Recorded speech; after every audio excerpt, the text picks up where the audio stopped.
Yeah, so we're in Parys this weekend for the Parys 400 and the Vaal 400. This is a double header, there's a lot of points up for grabs. Tricky parts, if you go off the road here, you can have a big accident. I mean, it's just astonishing the speed that you can do over rough terrain. I think we're probably one of the toughest championships in the world. It's going to be who scores the quickest and who can break the latest.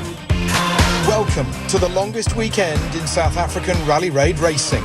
The weekend, based on the banks of the famous Vaal River in the Free State province, will host not only round 2 of the hotly contested South African Rally Raid Championship, but also round 3. The Inco Parys 400, as round 2 will be known, was to be contested on the Friday of the event. As the name suggests, it would be based in and around the quaint Free State town and would cover a distance of nearly 400 kilometres in total. The Parys 400 will be followed the very next day by the Inco Vaal 400 in a similar area but slightly further away to the east of the town. 1 venue, 2 races and a whole lot of championship points up for grabs. It's a double header, round 2 today, round 3 tomorrow, and we haven't got enough time in the day to finish the race today, but it'll be a Dakar-style service tonight. The famous and popular Stonehenge River Lodge played host to both races over the weekend. The hotel and conference centre, with its wide open spaces and scenic location right on the banks of the beautiful Vaal River, provided the perfect venue from where to host such a prestigious weekend on the South African motorsport calendar. And as Stephen LaRue and his team went beyond the call of duty to welcome the Rally Raid community to the area. Someone that is very much an integral part of the South African Rally Raid community is South African tools giant Inco. Not only is the tool company involved with several teams competing in the South African Rally Raid Championship, but for this weekend they are also the title sponsor of the event that is officially known as the Inco Parys 400. So if you guys want to come and make a turn, look at the races, look at the wonderful tools we have to offer, come and get your professional tools made affordable here by the Rally Raid or your local hardwares. With 2 rounds in as many days, there were loads of championship points up for grabs this weekend. And speaking of championship points, after winning the opening round less than 2 months ago, it is the NWM Castrol 4 driver Gareth Woolridge who leads the way. Yeah, look, we're up against the best in the world still. Unfortunately, we've lost Henk, but in saying that, Toyota's got 2 very strong drivers. Toyota privateer teams are just as strong, so we're under no illusions, and we've got a lot of guys to fight. Toyota Gazoo's young gun Sahud Variawa may already have won stages at Dakar in his short career, but his second place finish on round 1 was his best performance so far on South African soil. For this weekend, however, the youngster had even higher ambitions. Now the competition is quite tough, especially in the front. There's a lot of fast competitors, a lot of fast cars as well, but I think we should have the edge. You can never teach an old dog new tricks, and South African legendary driver Janiel de Villiers knows a few. The man from Stellenbosch opened his 2025 account with a 3rd place finish on round 1. Yeah, at the moment we're lying 3rd, but it's still early days. There's still a lot of events left, but it's important to get good results in these 2 events this weekend.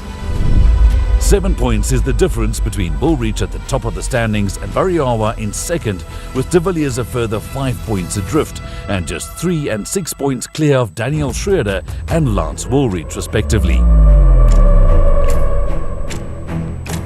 The orange rays of the winter's sun had barely risen above the horizon before no less than 26 crews started strapping in to tackle the Falcon Wild Pig qualifying race on the grounds of Africa's Stonehenge. It's never pleasant to be the first car on a virgin road, and on this occasion, that honour belonged to young gun Jaden Els. Once the qualifying is done, I think the nerves will be settled and then we'll be ready to go racing. The young man Els in his Redline Revo GTR found the going tough while also trying to find the road, relegating him to outside the top 10 for qualifying. Times on such a short section were close, too close in fact, as no less than 2 crews tied each other to claim the 10th fastest time. Young Namibian Marco Himmel and Francois Squinby stopped the clock on 1 minute and 26 seconds, exactly the same time as the old dog Gary Berthold and his navvy Henry Kerner from behind the wheel of their Hilux, marking a welcome return for the veteran driver. Berthold wasn't the only one to return to the sport after missing out a few races. Vors Prinsloo and Andre Vermeulen also made a comeback, but now from behind the wheel of their much-improved Castrol NWM Ford Rally Raid Ranger. Prinsloo was one of 3 drivers setting an identical time of 1 minute and 25 seconds on the very short qualifying race. Joined by the Team Hilux Rally Raid crew of Johan and Werner Horn, as well as the factory Toyota Gazoo Racing Hilux of Guy Botterill and Spanish co-driver Oriol Valdiarcos.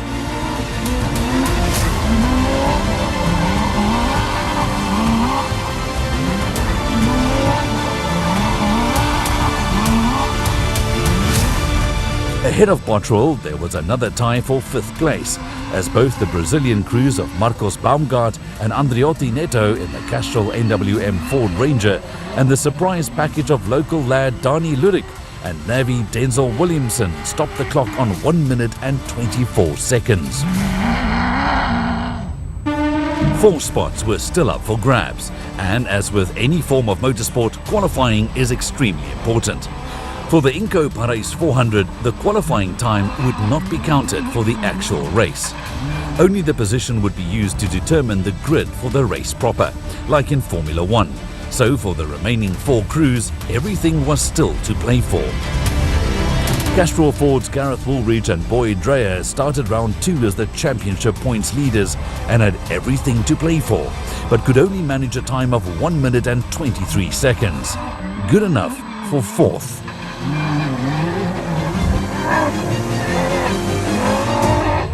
Veteran driver Janelle de Villiers is the epitome of experience and consistency in a sport that he's been doing for 3 decades. Sahoud Variawa, on the other hand, is the rising star, the young talent desperate to make his mark. These 2 were still teammates just 9 months ago, but now fighting out of different corners, they have turned into fierce enemies. And the battle started immediately. De Villiers, now reunited with his old navigator Dennis Murphy, set a time of 1 minute and 21 seconds in the Team Hilux Rally Raid machine, only for the young Variawa and French navigator Francois Cazelet to equal the time in their factory Gazoo racing version of the Hilux. So the stage was being set for an epic battle between new rivals. But this fight only secured 2nd place in qualifying, as the crew in the remaining Team Hilux Rally Raid machine pipped everyone, albeit by a single second. The big man from Witbank, Fushia Blichnout, and his younger brother Bertus claimed yet another qualifying victory. This one, together with a few previous ones during their short career, have earned them the nickname of the Kings of Qualifying.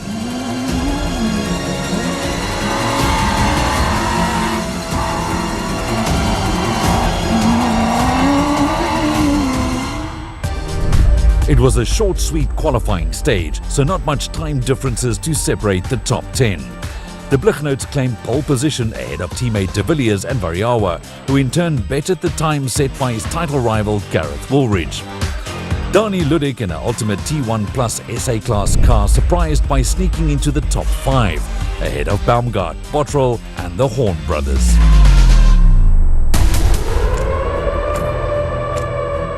After a short but action-packed start to the Parys 400, it was time for the all-important numbers draw, the formality that allows the 10 fastest qualifiers to choose their starting positions for the race proper.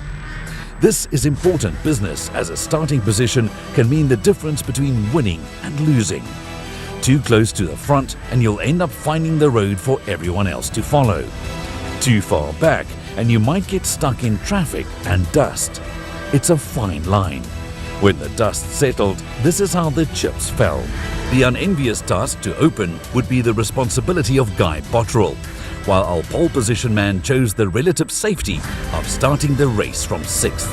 I don't foresee any unforeseen circumstances with the dust, so yeah, we just sit behind Janelle and hope for the best. The numbers were drawn and the starting positions were decided. The stage was set. All that remained between now and crowning the winners of the Parys 400 was this. Nearly 400 kilometers of dry and mostly dusty Free State farmland roads. Throw into the mix some mud, some areas where there are no roads, but a few additional obstacles to complicate matters, and you have all the ingredients required for an epic battle for victory. If the goal is to strike a balance between high performance and affordability, then the adventurer class is the place to be. These machines are almost as powerful as the top-tier cars, but they are a touch narrower and ride on smaller wheels, like the top-tier cars from a few years ago. Brothers Aubrey and Ian Olivier, as well as Piet Victor and Van Zyl Jonk, made their national debut in the newly formed VAPS HCV Rally Raid team from behind the wheel of a pair of Redline VK50 machines.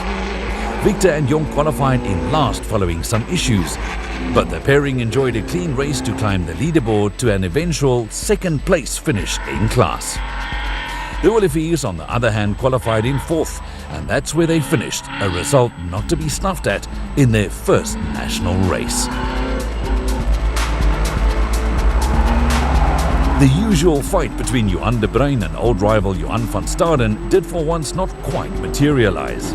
De Bruin and Avi Adrian Root started the weekend just where they wanted to, with the fastest time in qualifying, but then things started to go south. Like so many others, they suffered a puncture, and after changing the flat tire, found the Redline Revo to not have any power steering as a result of a stuck solenoid.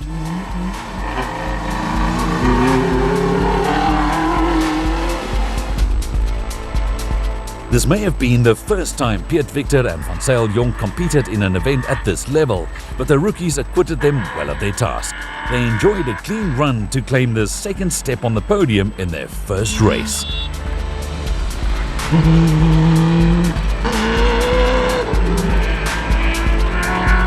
For adventurer class and racing stalwart Johan van Staden, the Parys 400 was somewhat of a fairy tale. His son Sean was forced to miss the event, so the navigator's seat in the KEC Racing Renault Duster was ably filled by Sandra Labuschagne Jonk. Sandra is no stranger to both navigating and driving after doing both for many years. But it's been a while since she's been in the hot seat. It clearly worked, as Van Staden cruised to his second-class win in as many events.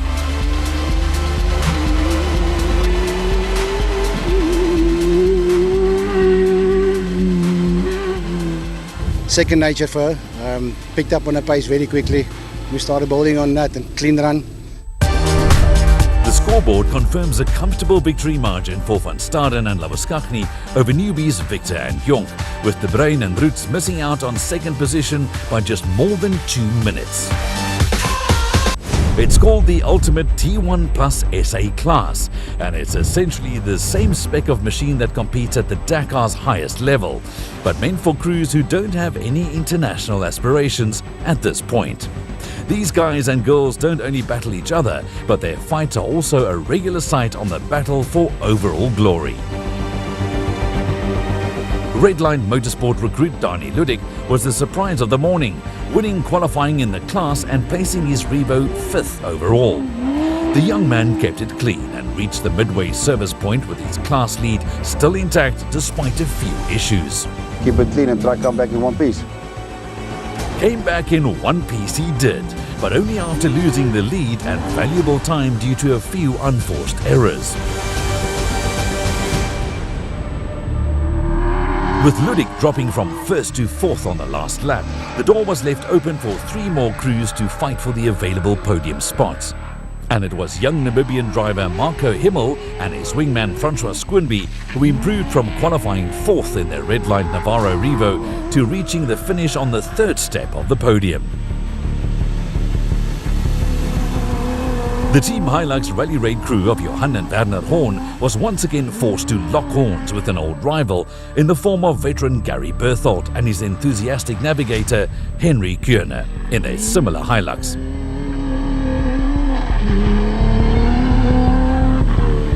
The Horns initially led the fight, but a flat tyre halfway through Loop 1 meant they lost the lead, while a power steering problem near the end of the race robbed them of any chance of victory. Second place for the brothers from Malelan. Veteran driver Gary Berthold made a welcome return after missing most of the 2024 season. And what a way to come back. Victory in class for the old dog. But it didn't come easy, as he too faced a few challenges along the way. And we unfortunately got a flat going sideways, hit the rock, and the driver's door was locked closed. So my navigator had to jump out and do a sole wheel change when I was just chomping at the bit to go. The difference between Berthold's comeback victory and the Horns in second place was just 24 seconds, with Namibian Marco Himmel just a further 26 seconds adrift. Back at the designated service park, the tension was mounting. Spectators were on the edge of their seats, but fortunately, the organisers have a perfect solution for those needing to calm the nerves while enjoying the spectacle of rally raid racing.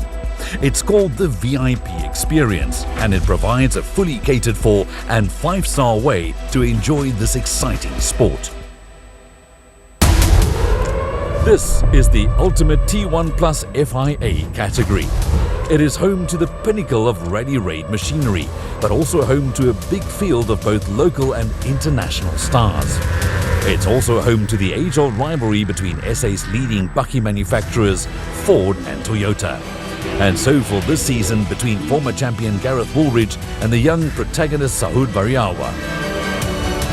Throw into the mix a few names like Dakar legend Janelle de Villiers, Guy Bottrell and Fushia Blichnout, and you have one recipe for excitement. Jaden Els and John Swemmer opened the road during qualifying early in the day, but his day went from bad to worse as he was forced to the sidelines before reaching the end of the race. It's not going well at the moment for us. We're having a lot of mechanical troubles and we can't seem to figure it out. Just when we think we get there, there's another little mishap. Heartache for the talented youngster. German Jürgen Schroeder is by no means a youngster, and together with long-standing friend Stuart Gregory, he managed to finish his first race in his son's Daniel's WCT Amarok, who could not make the trip to SA this time round. The Dutch pairing of husband and wife Dave and Tessa Klaassen did make the trip down south from Holland and were rewarded with a fine 7th position in the Ultimate T1 Plus class. A good day at the office for the Dutch. But not as good a day as the one enjoyed by the Brazilian crew of Marcos Baumgart and his navigator Andriotti Neto. The Castrol NWM4 Rally Raid crew did however lose a position after qualifying in 5th early in the day. But in a race with such a high attrition rate, they had much to smile about, reaching the end in 6th. It got even better for the Castrol NWM4 team as their second car propelled itself up into the top 5, courtesy of Wolfs Prinsloo and André Vermeulen. It wasn't plain sailing though, as the windscreen wiper system let them down, leaving the two burly men with very little visibility for most of the day.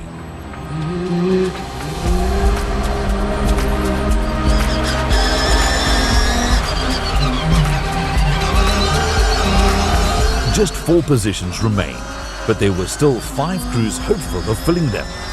Not all of them were going to get a happy ending. It was a close fight where mere seconds could make the difference between winning and losing, or coming 1st or 4th.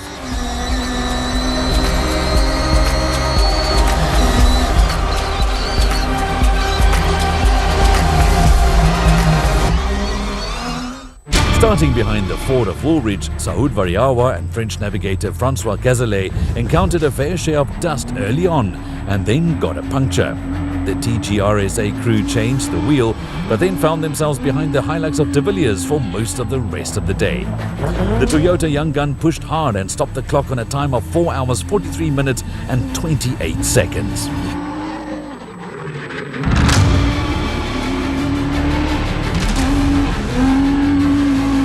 Only time would tell if this was good enough for a podium, because from behind the wheel of his own Team Hilux Rally Raid machine, Janelle de Villiers and Dennis Murphy were keeping their heads down and doing what they do best. The legendary driver dealt with his own share of dust and losing some power due to a faulty engine sensor, but emerged from the Free State fields in a time of 4 hours, 43 minutes and 8 seconds, 20 seconds faster than Variawa and good enough to claim the third step on the podium.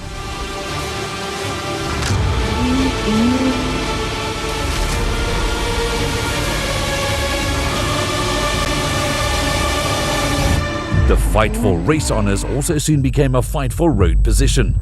The TGRSA Hilux of Guy Bottrell and Oriol Valdiarcos was forced to open the road, so Bottrell had no dust to contend with, but he did run into other problems. We had two gates that were closed. The one gate really hurt us, it was locked and we couldn't go, we had to go through the gate.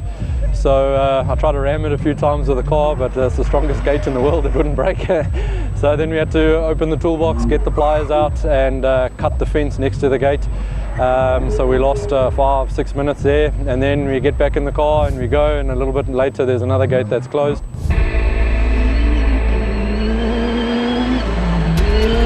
Woolwich was on a mission, and halfway splits indicated that he was leading the race, courtesy of some great speed and help from the closed gates that slowed Bottrell down. But sadly, the fight was cut short when a random technical problem halted their progress and forced them to the sidelines.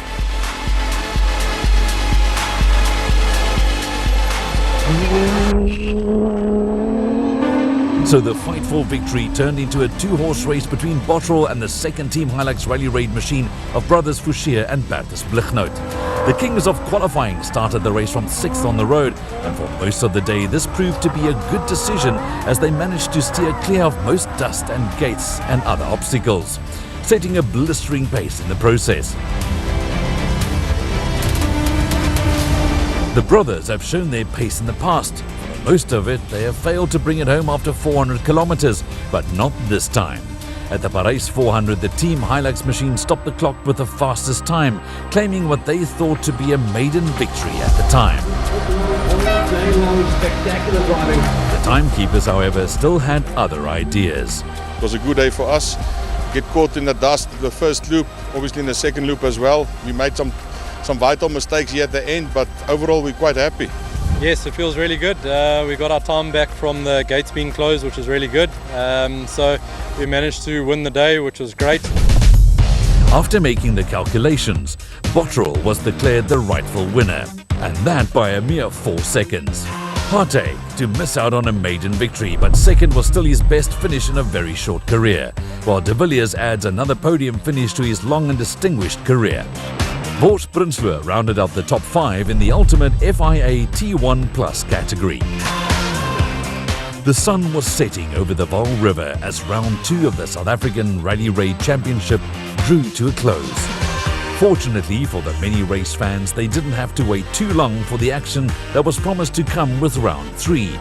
The Inco 400 was scheduled to start at 7 o'clock the very next morning, right here from the very same designated service park at Stonehenge.